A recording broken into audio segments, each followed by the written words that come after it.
வசதியானவர்களுக்கு வாய்ப்பு தருவதல்ல, வாய்ப்பு கிடைக்காதவர்களுக்கும் வசதி தருவது என்பதே எங்கள் திராவிட ஆட்சியின் சமூக புரட்சி.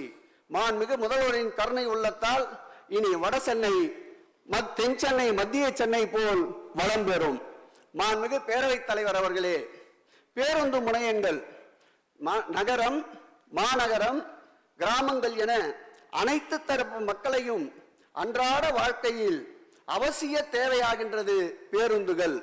அந்த பேருந்து வாகனங்கள் நகர்ந்தால்தான் மக்களின் வாழ்க்கையும் நகரும். அந்த வகையிலே மாண்புமிகு முதல்வர் அவர்கள் சென்னையில் 4 திசைகளிலும் புதிய பேருந்து முனையங்களை உருவாக்கி மக்களின் சிரமங்களை வெகுவாக குறைக்க அனைத்து நடவடிக்கைகளையும் மேற்கொண்டு வருகின்றார். சமீபத்திய சாதனையாக இது பேருந்து நிலையமா அல்லது விமான நிலையமா என்று வியந்து பார்க்கின்ற வகையில் கிளாம்பாக்கத்தில் அதிநவீன வசதிகளுடன் சுமார் ரூபாய் 400 கோடி செலவில் கட்டப்பட்ட கலைஞர் நூற்றாண்டு பேருந்து முனையத்தை 30/12/2023 ஆண்டு மக்கள் பயன்பாட்டிற்கு திறந்து வைத்தவர் எங்கள் பெருமைமிகு முதல்வர் என்பதை பெருமையோடு கூறிக்கொள்ளுகிறேன். மாண்புமிகு பேரவைத் தலைவர் அவர்களே, வியப்பை போல் சிலர் அண்ணாந்து பார்த்தார்கள். ஒரு சிலர் விமர்சனங்களை முன்வைத்தார்கள். நேரம் ஆகிறது என்றார்கள், காலமாகிறது என்றார்கள். ஆனால் அத்தனை விமர்சனங்களையும் எதிர்கொண்டு சிறு சிறு குறைகள் யாவையும் பூர்த்தி செய்து போக்குவரத்து துறை அமைச்சரையும் எங்களோடு இணைத்துக் கொண்டு அனைவரும் மனதார பாராட்டுகின்ற வகையில் பேருந்து முனையத்தை பயன்பாட்டிற்கு கொண்டு வந்தவர் எங்கள் முதல்வர் என்பதை இங்கே பதிவு செய்கிறேன். மாண்புமிகு பேரவைத் தலைவர் அவர்களே, கடந்த ஆட்சி காலத்தில் இப்பேருந்து முனைய பணிகள் சரியாக திட்டமிடப்படாததால் மாண்புமிகு தமிழக முதல்வர் பொறுப்பேற்ற பிறகு கூடுதலாக 210 கோடி ரூபாயை ஒதுக்கீடு செய்து பேருந்து பயணம் இனிய பயணமாகாவதற்கு பல்வேறு திட்டங்களை வகுத்து தந்து அந்த பணிகளும் இன்றைக்கு நடைபெற்றுக் கொண்டிருக்கின்றது. எங்கள் முதல்வரை பொறுத்தளவில் எங்கள் முதல்வர் முடியாது என்று முற்றுப்புள்ளி வைப்பவர் அல்ல, முடியாததை முடித்து காட்டி வெற்றி புள்ளி பெறுபவர் தான் எங்கள் முதல்வர். இந்த 3 ஆண்டு ஆட்சிகளே அதற்கு சான்று.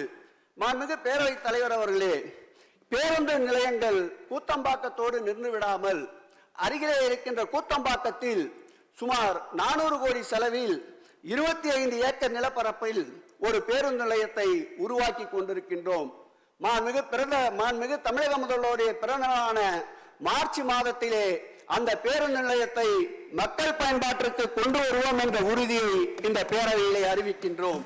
அதோடு நின்று விடாமல் செங்கல்பட்டிலே ஒரு பேருந்து நிலையம் 97 கோடி ரூபாய் மதிப்பில், மாமல்லபுரத்திலே ஒரு பேருந்து நிலையம் 80 கோடி ரூபாய் மதிப்பில், முடிச்சூரிலே ஆமணி பேருந்து நிலையம் 27 கோடியே 90 லட்சம் ரூபாய் செலவில் இம்முனையங்கள் பயணிகளுக்கு எளிதாக்குகின்றன, பயணங்களும் இனிதாகின்றன. இதனால் நிகழ்கால நெரிசல் மறையும், வருங்கால நெரிசல் குறையும். மாண்புமிகு பேரவைத் தலைவர் அவர்களே, எங்கள் முதல்வரின் ஆட்சி காகிதத்தில் மட்டுமல்ல சாதிக்கின்ற ஆட்சி. எங்கள் முதல்வரின் ஆட்சி காரியத்திலும் சாதிக்கின்ற ஆட்சி என்பதற்கு சென்னை பெருநகர வளர்ச்சி குழுமமே இன்றைக்கு சாட்சி. மாண்புமிகு முதலமைச்சர் அவர்கள் வெள்ளம் ஏற்பட்ட போது ஆறுதலும் நிதியும் தர மறுத்தவர்கள். தமிழகத்திலே வெள்ளம் ஏற்பட்ட போது, குறிப்பாக சென்னையிலே வெள்ளம் ஏற்பட்ட போது ஆறுதலையும் நிதியையும் தர மறுத்தவர்கள் தேர்தல் ஆதாயம் தேடி தமிழ்நாட்டை சுற்றி சுற்றி வந்தோத போதும் மக்களின் கோப வெள்ளத்தில் அடித்து செல்லப்பட்டார்கள் என்பதுதான் உண்மை.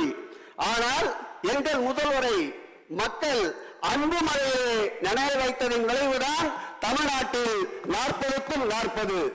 மாண்புமிகு பேரவைத் தலைவர் அவர்களே, எங்கள் தலைவர் சென்னையில் ரோட் ஷோ நடத்துகிறவர் அல்ல. எங்கள் தலைவர் சென்னையில் ரோட் ஷோ நடத்துகிறவர் அல்ல, மாநகர சென்னையின் மாபெரும் வளர்ச்சிக்கு வித்திடும் தலைவர். மாண்புமிகு முதல்வர் அவருடைய வழிகாட்டுதலின்படி சென்னை மாநகரத்தில் 26 சட்டமன்ற உறுப்பினர் கோரிக்கையை ஏற்று கடந்த ஆண்டு 50 அறிவிப்புகளை வெளியிட்டிருந்தோம். இதுவரையில் சென்னை பெருநகர வளர்ச்சி குழுமத்தில் இந்த 3 ஆண்டு கால ஆட்சியில் 69 அறிவிப்புகளை வெளியிட்டிருக்கின்றோம். அதில் 14 அறிவிப்புகள் மக்கள் பயன்பாட்டிற்கு ஒப்படைக்கப்பட்டிருக்கின்றது. மீத